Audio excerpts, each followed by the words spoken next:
والإسلام ديني ومحمدا رسول الله.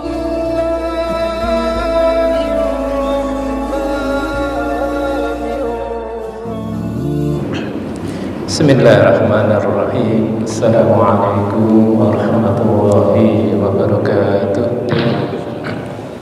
Alhamdulillahi rabbil alamin wa bihi nasta'in ala umuri dunya waddin. Asyhadu an la ilaha illallah al-malikul mubin wa asyhadu anna Muhammadan abduhu wa rasuluhu shadiqul wa'dil amin. Allahumma shalli wa sallim wa barik ala sayyidina Muhammadin wa ala alihi wa ashabihi ajmain. Amma ba'd. Bapak-bapak, ibu-ibu, saudara-saudara sekalian, jamaah salat subuh Masjid Raya Al-Insan yang dimuliakan oleh Allah Subhanahu wa taala. Alhamdulillah kita bisa berjumpa kembali untuk melanjutkan taklim kita, yaitu Sirah Nabawiyah sebagaimana yang disampaikan oleh saudara MC tadi. Kita sampai ke apa yang dilakukan oleh baginda Nabi, ya, ketika menghadapi kondisi tekanan-tekanan dakwah yang demikian beratnya ini.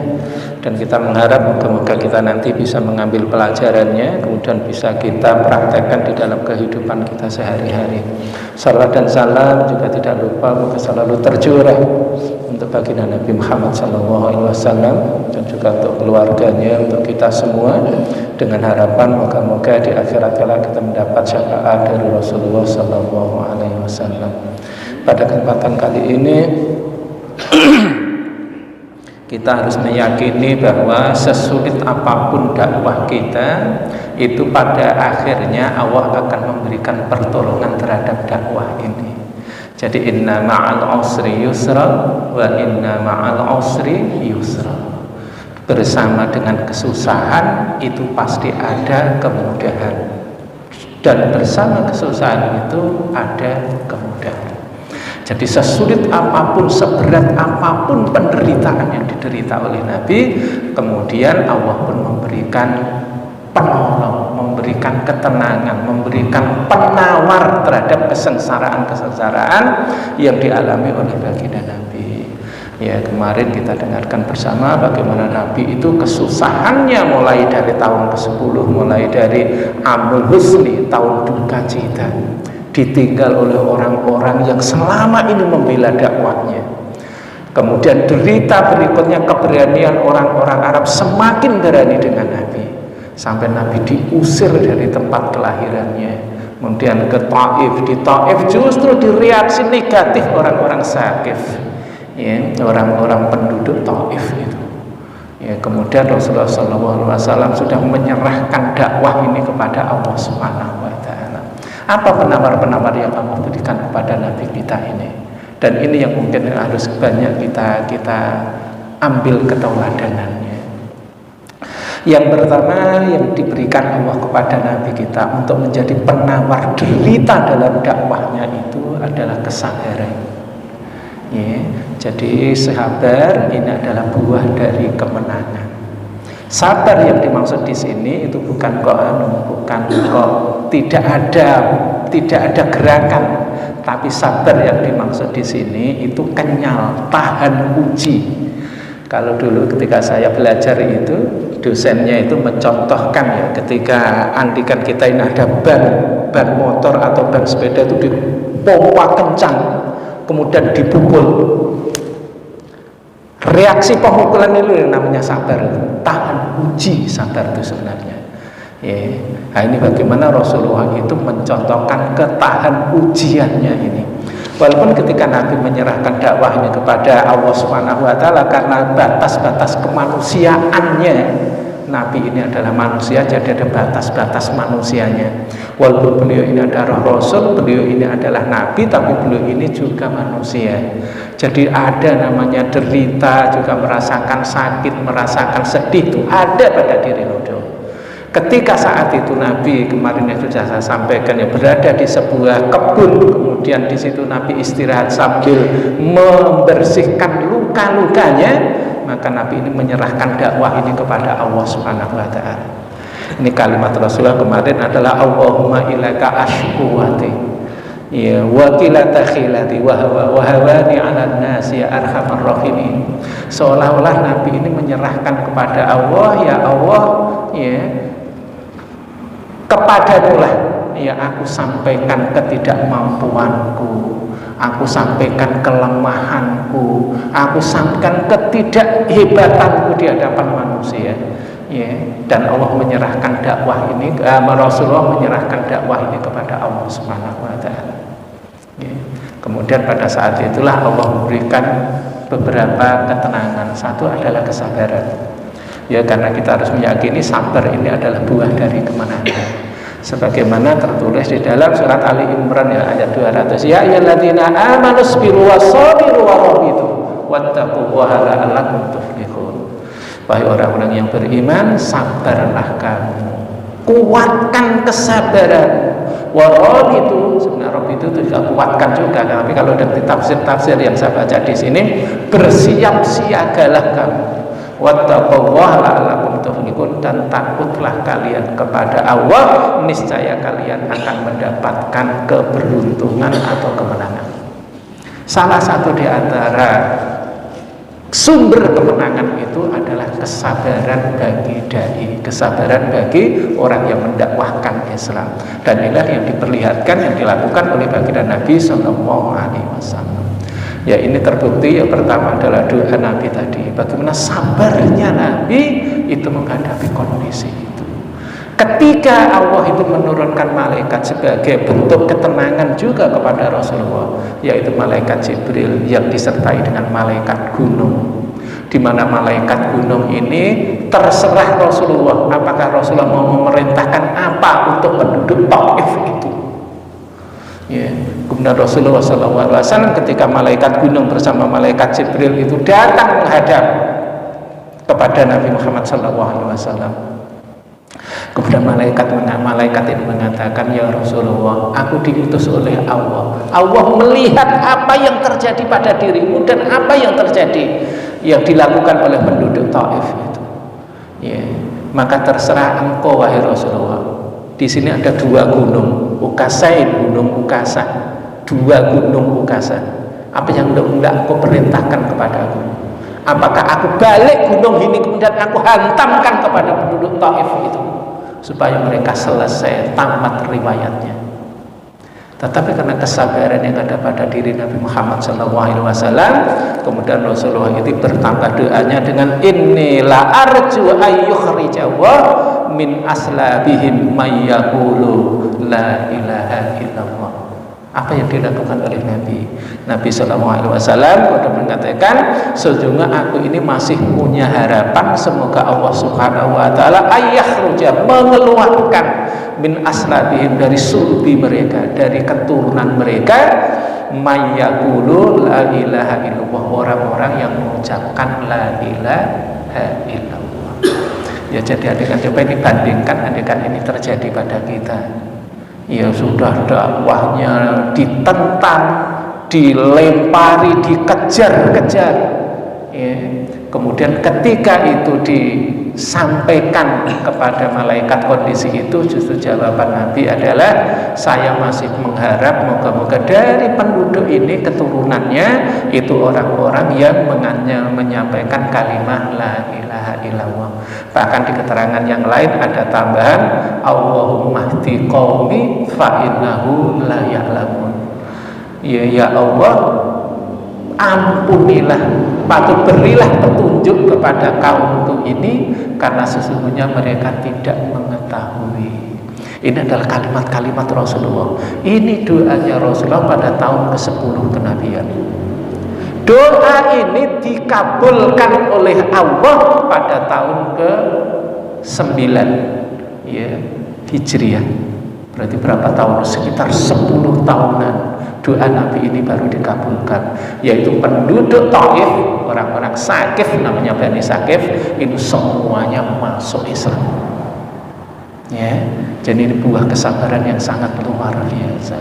Pertolongan Allah yang kedua yang juga melegakan Nabi adalah ketika beliau ini bersama Zaid bin Harisah berada di salah satu kebun anggur, kemudian berteduh di situ, istirahat di situ. Kemudian dan datang seorang pelayan yang punya kebun itu, namanya Adas. Yang kemudian Adas ini aneh dengan apa yang dilakukan oleh baginda Nabi. Kemarin sudah saya sampaikan ya. Jadi Rasulullah berada di kebun anggur. Kebun anggur itu yang punya adalah Utbah bin Rabi'ah dan Sa'ibah bin Rabi'ah. Utbah bin Rabi'ah dan Sa'ibah bin Rabi'ah ini adalah musuh Rasulullah ketika berada di Mekah.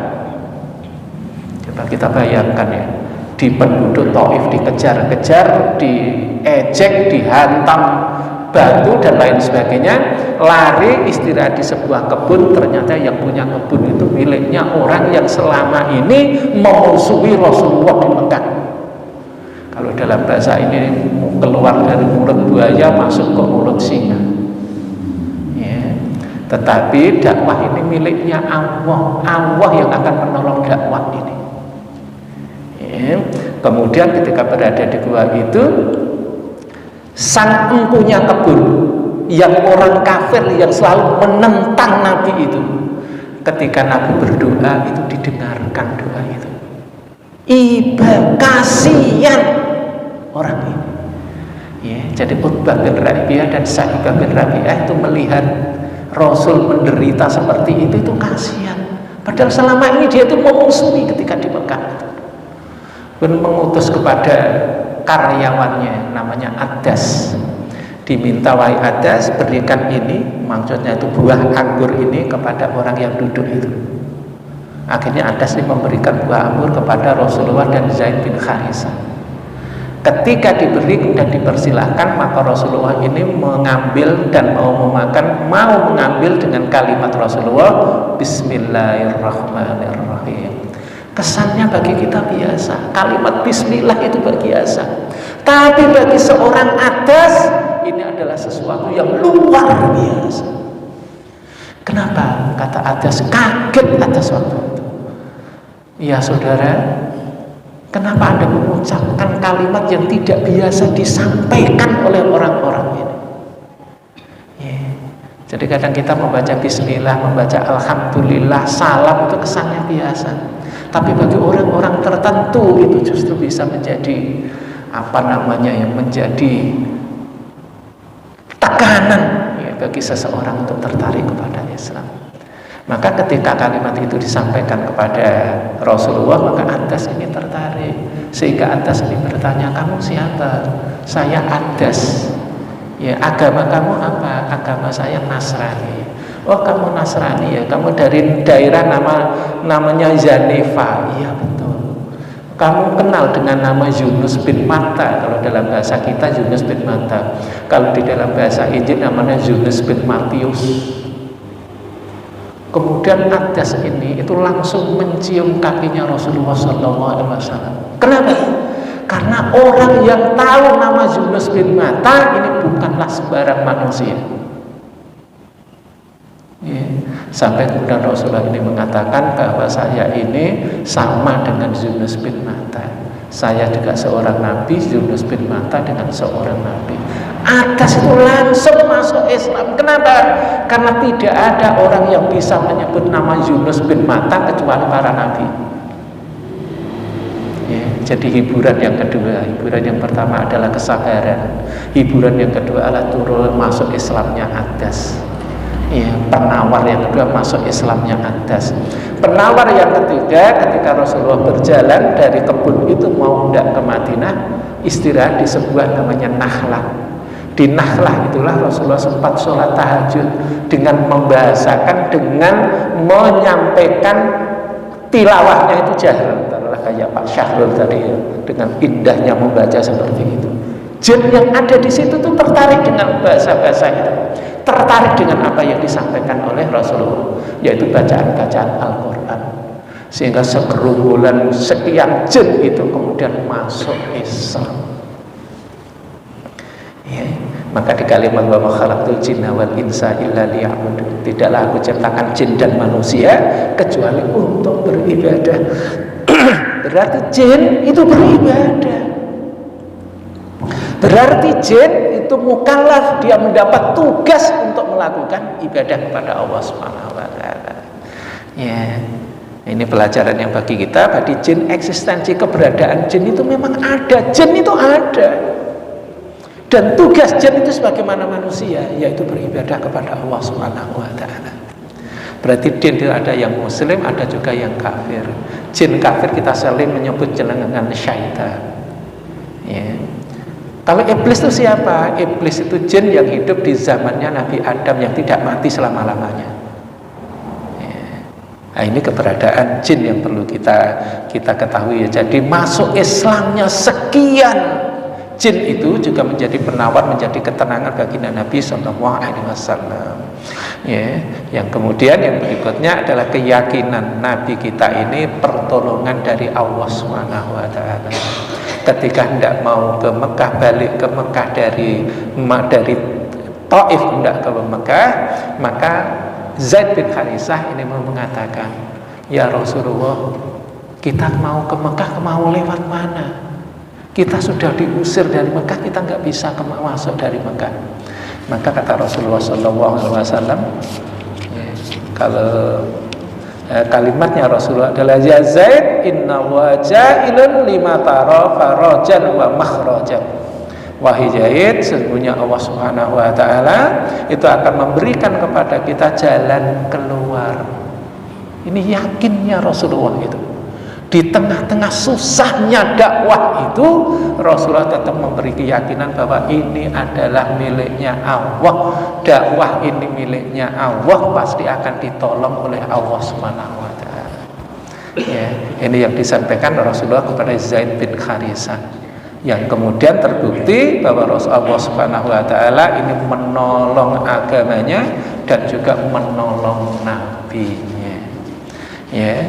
Kemudian proses ini yang menyebabkan Rasulullah bersama Zaid bin Harisah datang ke Mekah dan mendapat perlindungan dari Mu'ad bin Adi. Ya, ini yang mendapat melindungi Rasulullah SAW. Mu'ad bin Adi ini adalah orang kafir, tapi dia mau melindungi baginda Nabi SAW. Ya.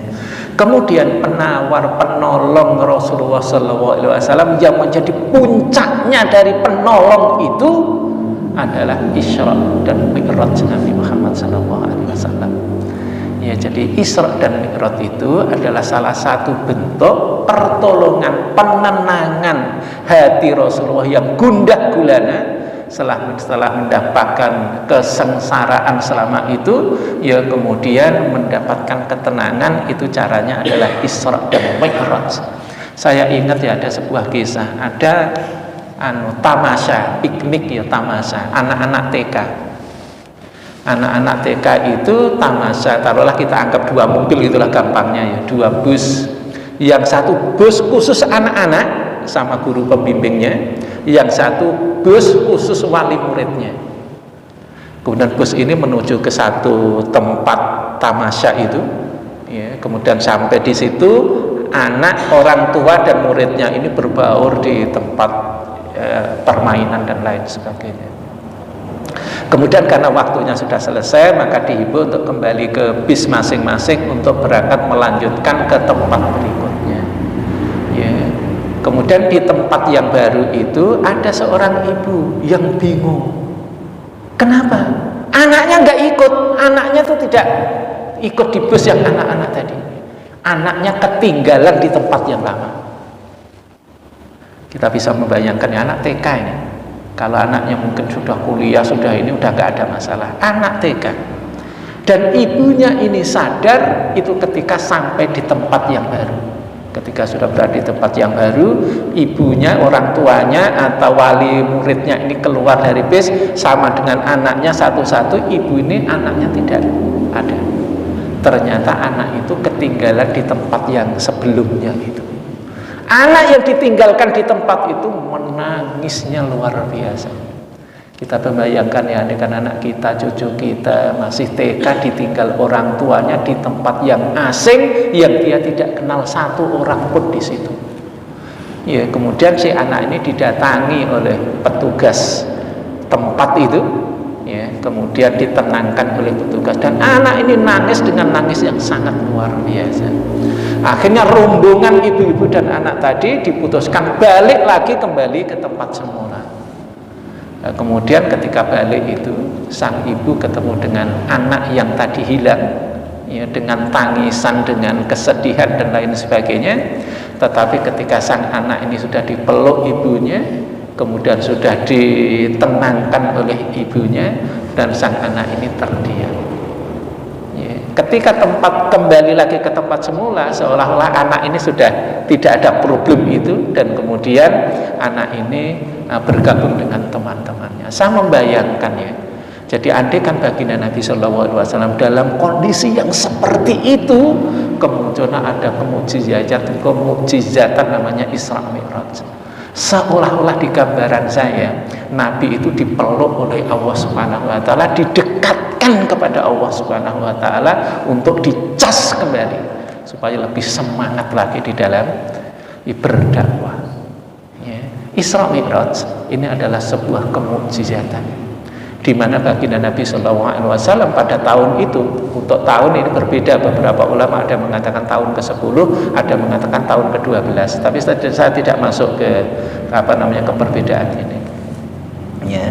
Kemudian Isra Mi'raj itu adalah salah satu mukjizat Nabi, di mana Nabi diperjalankan Isra, diperjalankan dari Masjidil Haram yang ada di Mekah ke Masjidil Aqsa yang ada di Palestina. Jaraknya kalau adegan sekarang kita hitung kurang lebih 1.500 km. Kalau ada yang orang Padang, Jakarta Padang itu 1.500 km. Ya. Jadi andaikan Rasulullah dari Mekah ke Palestina itu jaraknya 1.500 km. Ya. Dijalankan Nabi ini oleh Allah itu malam hari. Kemudian Mi'raj, perjalanan Rasulullah dari Masjidil Aqsa ke Sidratul Muntaha. Ya, ke langit, di atas lapisan langit yang kita tidak sadar, tidak tahu, tidak bisa diilmui oleh manusia, tidak bisa diilmui oleh makhluk. Dan itu perjalanan Nabi, baik ruh maupun jasadnya, baik ruh maupun jasad, inilah yang diperjalankan. Maka di Subhanalladzi asra bi abdihi memakai kalimat abdi. Abdi itu ruh sama jasad. Ya, kalau di tafsir-tafsir yang namanya abdi itu ruh dengan jasad. Kalau ruh jasad bukan abdi, jasad saja bukan abdi juga. Jadi diperjalankan ruh dan jasadnya. Apa kendaraannya? Kendaraan Nabi itu namanya buruk. Buruk itu kalau digambarkan, dia itu sejenis kuda tapi lebih kecil, lebih besar dari keledai, lebih kecil dari kuda. Kenapa dengan buruk? Buruk itu salah satu arti dari buruk itu artinya kilat. Jalannya itu seperti kilat, maka disebut buruk. Ya, jadi jalannya itu kita nggak bisa membayangkan, karena ini adalah kemukjizatan yang hanya Allah berikan kepada orang-orang tertentu. Untuk Isra Mi'raj ini hanya kepada Nabi kita Muhammad SAW. Ya, jadi kita bisa membayangkan ya, dalam satu malam kemudian Rasulullah diperjalankan baik fisik maupun rohnya, itu dari Masjidil Haram ke Masjidil Aqsa, dari Masjidil Aqsa ke Sidratul Muntaha. Kita tidak tahu Sidratul Muntaha itu apa, ya, tapi dia posisinya itu dari sekian pintu-pintu langit itu, ya, di atas dari pintu langit itu. Ya. Kemudian di sanalah Rasulullah SAW ya bertemu dengan Allah Subhanahu wa Ta'ala. Nanti kisahnya panjang, nanti saya sampaikan pekan berikutnya. Kalau sekarang hanya nggak keburu. Saya ambil dari Isra Mi'raj ini dulu. Ini adalah mukjizat, tidak bisa dipikir dengan akalnya manusia. Ya. Kalau andaikan kemukjizatan ini kita pikir dengan akal manusia, maka kita tidak akan ketemu dengan ini. Maka ketika Rasulullah pulang, ini saya potong, ketika Rasulullah sampai lagi ke Masjidil Haram dalam waktu satu malam, Masjidil Haram, Masjidil Aqsa, Sidratul Muntaha, balik lagi ke Masjidil Haram. Kemudian Rasulullah ini bercerita, kemudian ada orang-orang kafir itu yang mendengar. Maka orang-orang yang mendengar itu bukan semakin beriman, tapi semakin kafir dia. Bahkan kemudian ada di antara mereka orang-orang ini yang dijadikan sebagai senjata. Ini akan aku jadikan senjata kepada orang-orang yang selama ini percaya dengan Muhammad. Ini menunjukkan, kata orang kafir ini, menunjukkan bahwa Nabi Muhammad itu yang mengaku Nabi itu adalah memang orang yang tidak, maaf ya, dalam bahasanya itu dia orang gila. Ya. Nah, kemudian datanglah orang ini kepada Abu Bakar. Wahai Abu Bakar, apakah Musa mendengar apa yang disampaikan oleh sahabatmu? Apa itu? Sahabatmu tuh cerita begini, mungkin nggak itu terjadi? Maka kata Abu Bakar As-Siddiq, kalau memang benar yang berbicara itu adalah Nabi Muhammad, jangankan seperti itu, lebih dari itu pun saya itu percaya. Ya, maka beliau ini mendapat gelar As-Siddiq, orang yang selalu membenarkan. Ya. Jangankan itu, lebih dari itu pun aku percaya apa yang disampaikan oleh beliau. Ini adalah mukjizat ya, yang tidak bisa dipikir oleh kita. Kalau orang beriman maka semakin beriman ya. Sampai orang-orang kafir itu menguji, kalau memang benar apa yang dilakukan oleh Muhammad itu pergi ke Masjidil Haram, Masjidil Aqsa. Saya pernah ke Masjidil Aqsa. Akan saya tanya kepada dia, bagaimana ciri-ciri Masjidil Aqsa itu. Padahal Rasulullah kan cuma di situ ke Masjidil Aqsa, sholat 2 rakaat langsung ke Sidratul Muntaha. Tidak sempat menghitung tiangnya ada berapa, cirinya ada berapa, nggak tahu Rasulullah. Tapi orang kafir ini ingin menguji, kalau dia memang Nabi benar, berarti dia menjawab. Kalau dia andikan bukan, berarti dia penipu. Ya. Dia bertanya, wahai Muhammad, kalau kamu pernah ke Masjidil Aqsa, coba hitung berapa tiangnya Masjidil Aqsa. Nabi Muhammad kan nggak menghitung waktu dia di sana itu. Tapi pada saat itu kata Rasulullah sendiri, yaitu Allah seolah-olah memperlihatkan Masjidil Aqsa itu ada di depan matanya. Sehingga ketika orang kafir itu bertanya tentang apa yang terjadi di Masjidil Aqsa, semuanya dijawab oleh Rasulullah. Ya. Tetapi walaupun jawabannya itu benar, yang namanya orang kafir tetap kafir. Nah ini perjalanan Isra dan Mi'raj ini. Ini adalah kemujizatan yang selama ini memang banyak diingkari oleh orang-orang yang tidak senang dengan Isra. Ya, sebuah peristiwa yang tidak akan mungkin terjadi. Ya, oleh karena itu kita sebagai seorang Muslim, Nabi kita ini adalah Nabi yang salah satunya itu mempunyai mukjizat. Kalau sudah berbicara masalah mukjizat, maka yang berbicara adalah keimanan kita. Ya, insya Allah untuk Isra Mi'raj nanti akan kita bicarakan di pekan berikutnya. Yang perlu saya ulang di sini, Isra Mi'raj ini adalah puncak dari perhatian Allah kepada Nabi kita Muhammad SAW. Ya, nanti gambaran untuk sederhana sebelum saya menyampaikan lengkapnya. Ketika Rasulullah berada di Sidratul Muntaha, kemudian didekatkan kepada Rasulullah Baitul Ma'mur, maka disitulah batas antara makhluk dengan Sang Khalik. Jibril, malaikat Jibril yang selama itu menemani Rasulullah itu berhenti di Baitul Ma'mur. Ya Rasulullah, silahkan Anda berjalan, saya berhenti di sini. Pada saat itulah malaikat Jibril itu memperlihatkan wujud asli dari malaikat Jibril. Jadi malaikat Jibril itu memperlihatkan wujud aslinya kepada Rasulullah itu 2 kali. Yang pertama adalah ketika Rasulullah itu menerima wahyu yang kedua, ya, yaitu ketika Rasulullah itu berada di gua setelah Iqra, ya, Al-Muzammil, setelah yang kedua. Kemudian yang kedua adalah ketika malaikat Jibril itu mengantar Rasulullah ketemu dengan Allah Subhanahu wa Ta'ala. Ya, itu wujud asli dari malaikat Jibril. Digambarkan oleh Rasulullah, wujud asli malaikat Jibril itu kalau kita berhadapan dengan dia, berdampingan dengan dia, maka kalau kita melihat wajahnya itu kita akan mendongaknya itu ke atas karena tingginya malaikat Jibril itu. Jadi bukan begini, ya, jadi tingginya malaikat Jibril. Sayapnya malaikat Jibril itu kalau dibentangkan, maka ufuk timur dan ufuk barat itu terpenuhi. Ya. Kalau kita tidak tahu apa namanya sayapnya itu seberapa, sayapnya malaikat Jibril itu wujud asli dari malaikat Jibril, itu pernah kepada Rasulullah, langsung ke Rasulullah ketemu itu cuma 2 kali itu. Ketika sampai di Baitul Ma'mur itu, malaikat Jibril ini berhenti, tidak sanggup lagi untuk melanjutkan perjalanan menuju Allah Subhanahu wa taala.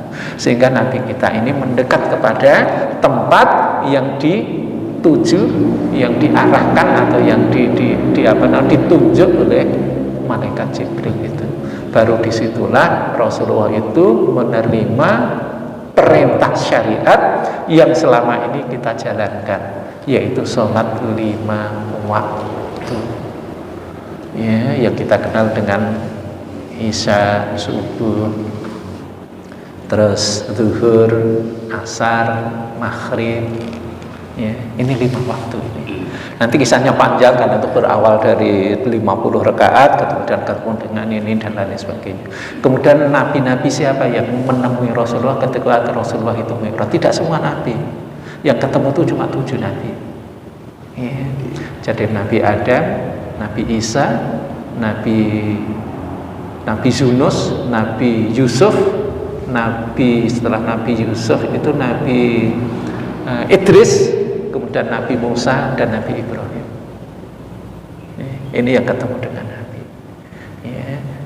Nah, ini ya insya Allah yang nanti kita akan sedikit kita dalami ya, ketika Isra Mi'raj. Mungkin demikian, waktunya juga sudah kelewat, sudah habis. Tapi bagi ada yang mau ini, Pak Syahrul, kami persilahkan.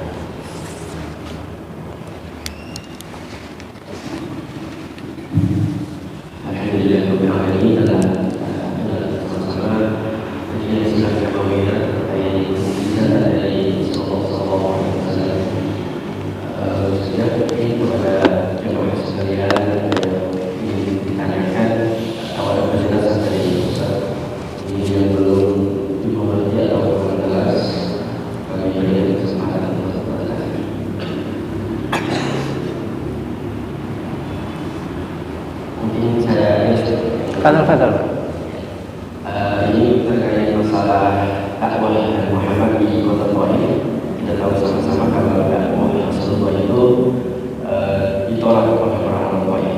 Nah, secara psikologis manusia yang disampaikan Rasulullah itu adalah hal yang baik, hal yang dapat diterima oleh hati manusia, hati nurani. Nah, yang menjadi penyebab orang-orang Thaif itu menolak dakwah Nabi dengan kondisi itu apa? Karena ini, kalau sekedar menolak yang ajaran Nabi itu mungkin masih masuk akal, karena berkaitan dengan keimanan percaya orang-orang tua pada saat itu. Tetapi yang orang-orang tua ini sampai melempari, sampai melakukan hal-hal yang kasar kepada Nabi Sallallahu Alaihi Wasallam itu bukan sebuah penolakan lagi, tetapi itu bagian dari kebencian kepada Rasulullah Sallallahu Alaihi Wasallam. Nah, itu penyebabnya itu apa? Apakah ada orang yang menjadi provokator ataukah memang itu sudah sifatnya orang-orang tua pada saat itu? Iya. Bismillahirrahmanirrahim. Ini juga pertanyaan yang menurut saya cukup bagus ya. Maka jawaban saya, ya kenapa orang itu, padahal yang disampaikan ini kebenaran, kenapa banyak orang yang menolak? Ya. Yang pertama yang dapat kita pelajari adalah karena orang yang menerima ini cenderung kepada nafsunya. Ya, jadi dia memang sebelum dia menerima apa yang disampaikan itu di dalam hatinya memang sudah menolak lebih dulu. Namanya Abu Jahal, namanya Abu Lahab, itu bukan orang-orang yang tidak tahu tentang Islam. Beliau ini tahu tentang Islam. Bahkan Abu Lahab itu setelah Amul Husni itu sempat memberikan perlindungan kepada Rasulullah. Ketika Abu Thalib ini meninggal, maka sang adik yaitu Abu Lahab itu ingin melindungi Rasulullah. Berarti kan dia itu minimal itu dia tahu tentang kebenaran Islam. Bahkan Abu Jahal itu dengan cara bersembunyi-sembunyi itu mendengarkan suaranya Rasulullah ketika menjadi imam sholat, ya, ketika membaca Al-Quran. Tetapi dia hawa nafsunya atau nafsunya itu memang dia tidak ingin menerima Islam. Itu nanti kita panjangin, saya jawab dulu satu-satu. Yang kedua adalah karena kepentingan dunia. Kenapa dia menolak Islam? Padahal Islam itu benar. Yang kedua adalah dia lebih cenderung kepada kedudukannya, lebih cenderung kepada posisinya daripada dengan agamanya. Ini diperlihatkan oleh Heraklius. Heraklius itu raja Romawi. Ketika beliau ini mendapat dakwah dari Nabi, maka Heraklius ini menyambut dakwahnya Nabi itu. Ya, ini terbukti utusan Nabi itu ketika balik ke Madinah itu dikasih perbekalan yang menyenangkan dan diminta untuk diserahkan kepada Nabi Muhammad. Ya, tetapi ketika dia itu memperbagus atau mensikapi tamu ini dengan bagus dan membenarkan apa yang disampaikan oleh utusannya Nabi Muhammad ini, Heraklius ditentang oleh pendeta-pendeta pada saat itu, sehingga dia lebih cenderung membela agamanya daripada Islam, membela agama lamanya daripada Islam ini. Dan ini kalau yang baru kemarin Abu Thalib, kurang apa Abu Thalib itu? Dia tuh menerima Islam luar biasa ketika dia itu menerima Islam. Tetapi ketika dia matinya, dia lebih cenderung membela agamanya Abdul Muthalib, agama bapaknya. Semuanya itu karena kekhawatiran kalau dia masuk Islam maka dunianya akan lepas, baik posisinya, hartanya maupun harga dirinya. Kalau dari Heraklius, andaikan dia masuk Islam maka yang akan diprotes, akan didemo, akan dikudeta, yaitu adalah posisi dan hartanya. Bagi Abu Thalib adalah harga dirinya. Ya. Jadi ini yang kedua adalah faktor dunia. Ya. Kemudian faktor yang ketiga karena kejahiliahannya, karena ketidaktahuannya. Kenapa Rasulullah ketika di Taif itu kemudian dilempari batu? Siapa yang melempari? Yang melempari itu adalah para budak dan penjahat-penjahat pada saat itu, bukan yang didakwahi oleh Nabi. Yang didakwahi oleh Nabi adalah 10 tokoh Taif yang mengejar Nabi ratusan orang. Siapa yang mengejar Nabi itu? Apa 10 tokoh ini? Bukan. Yang mengejar Nabi adalah orang-orang yang digerakkan oleh 10 tokoh ini. Jadi yang didakwahi adalah 10 tokoh yang menolak tadi, tetapi yang mengejar-ngejar itu adalah para budak, para penjahat dan lain sebagainya yang kena isu-isu atau mendapat provokasi dari 10 orang ini. Ya, jadi yang menentang Islam itu tidak jauh dari 3 ini, yaitu orang yang nafsunya, hawa nafsunya, dan yang kedua adalah kecenderungan kepada dunia, yang ketiga adalah karena ketidaktahuannya atau kejahiliahannya.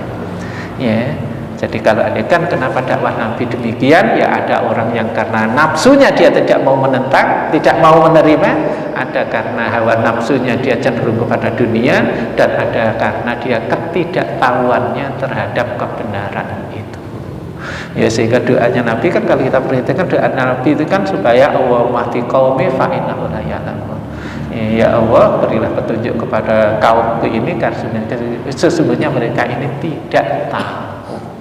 Ya mungkin itu yang dapat saya sampaikan. Mohon maaf kalau kurang puas. Ya.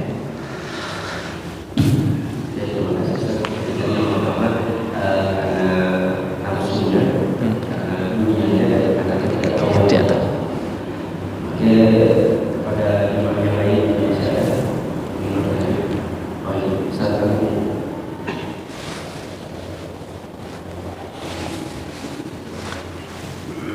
saya minum Pak ya.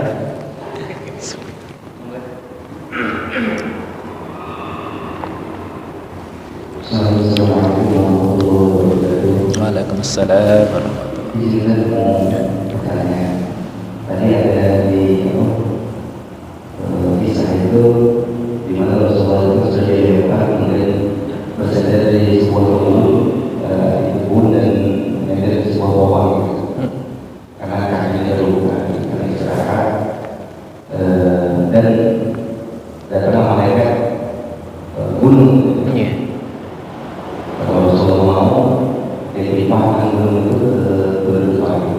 Nah yang ini katanya yang pertama kenapa Rasulullah nggak mau melakukan itu? Tidak mau mengambil saran dari malaikat itu. Yang pertama, jadi kenapa seharusnya hatinya lebih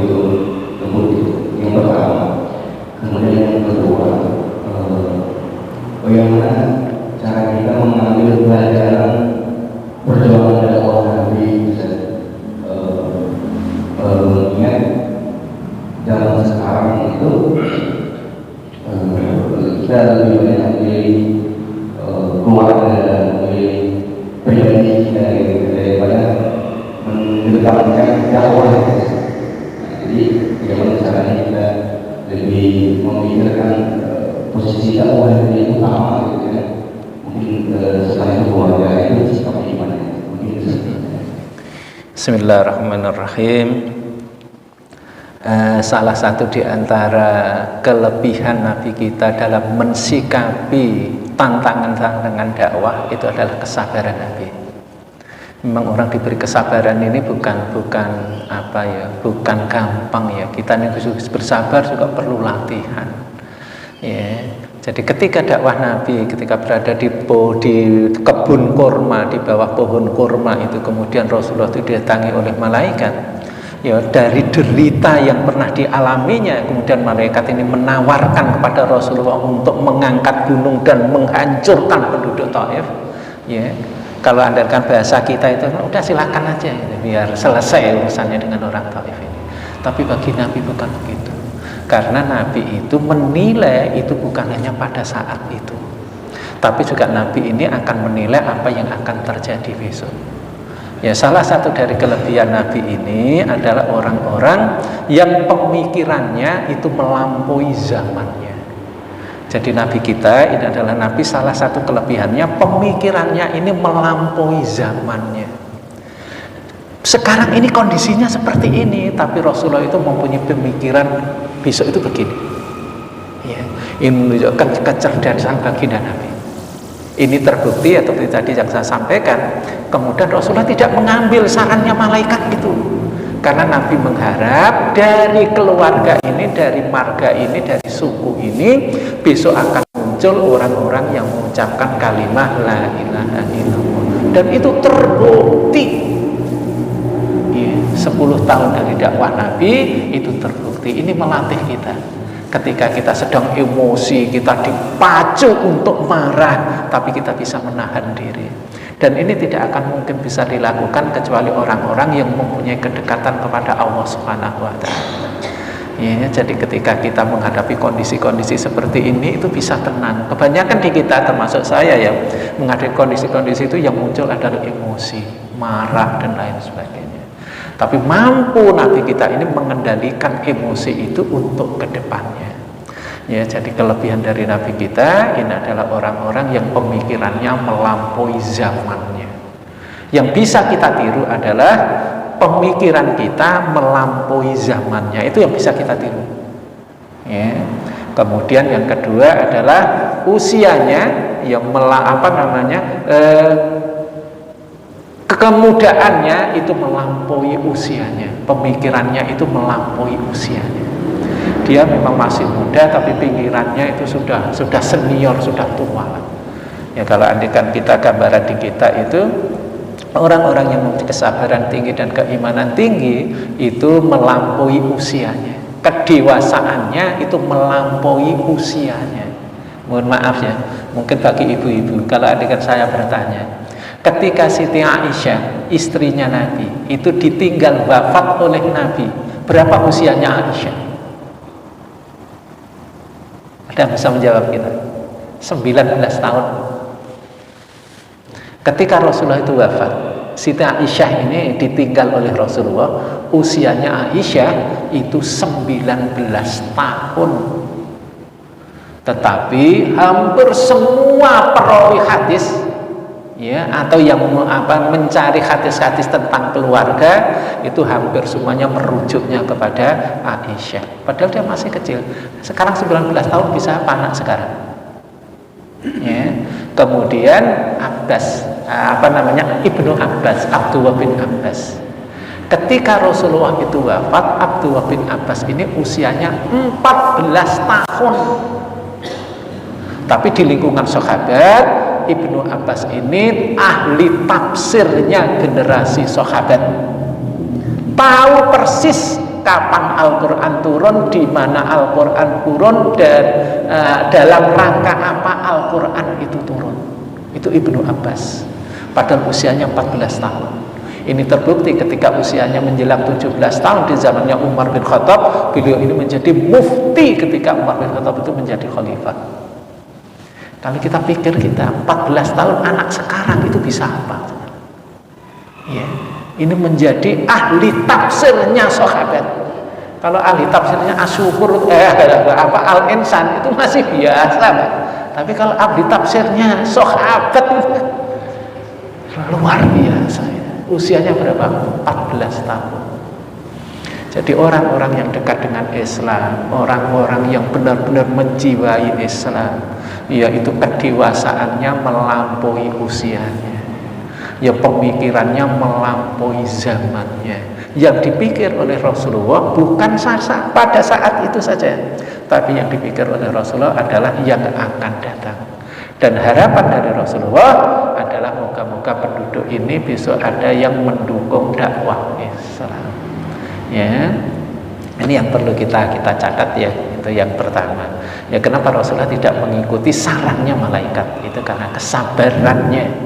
Dan yang kita tiru juga ini kesabarannya Rasulullah. Yang kedua adalah pertanyaan tentang apa tadi, saya lupa ya Pak ya.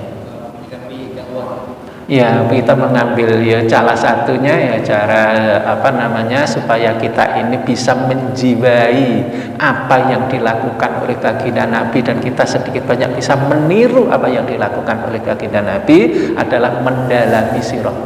Kita harus mempelajari sirah ini dengan benar, kita ambil hikmah-hikmahnya sehingga kita tahu derita yang Nabi lakukan dan apa yang dilakukan oleh Nabi.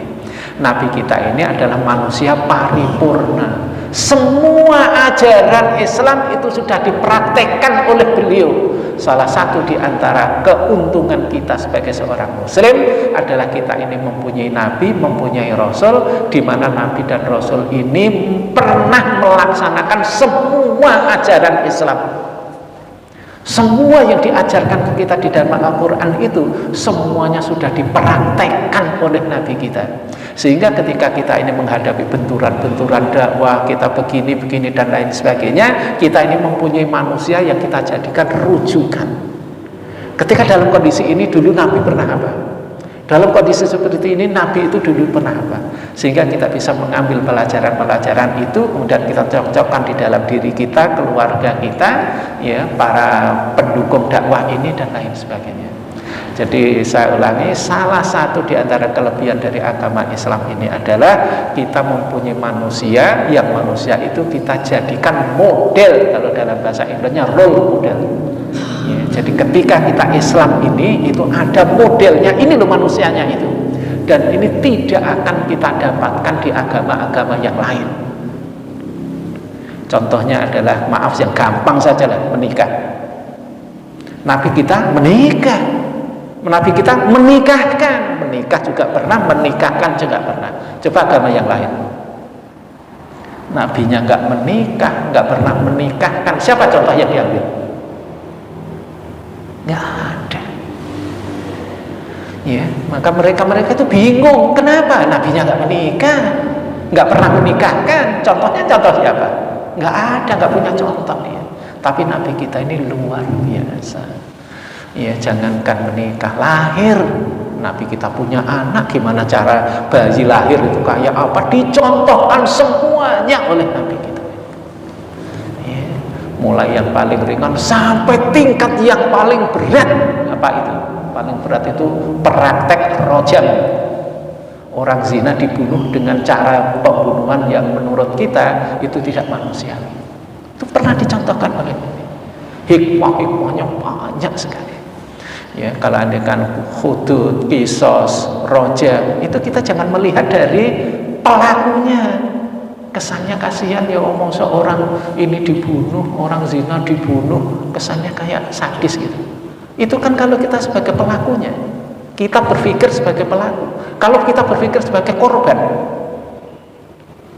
ya, andai kan keluarga kita ada yang dibunuh orang, apa yang harus kita lakukan? Ya. Nah, ini juga harus kita pikir, semuanya dipraktekkan oleh Nabi kita.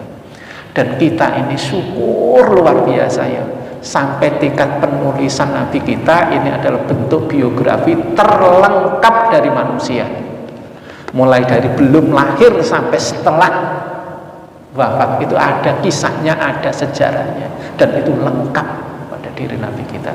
Maka caranya supaya kita bisa banyak mengambil hikmah dari apa yang dilakukan oleh Nabi adalah banyak membaca, mendengarkan, belajar tentang kehidupan Nabi Muhammad SAW. Ya. Ini luar biasa loh Pak. Tidak kita ketemukan di mana pembawa agama itu sebagai pelaku dari agama kecuali Nabi Muhammad SAW. Enggak ada. Ya. Contohkan aja, nikah aja lah yang gampang aja nih. Ya. Agama yang lain juga, siapa dia nabinya, siapa pembawa agamanya, ya enggak ada. Bingung dia, siapa yang diikuti. Ya. Nah, kita ini sudah ada semua. Mungkin demikian. Ya.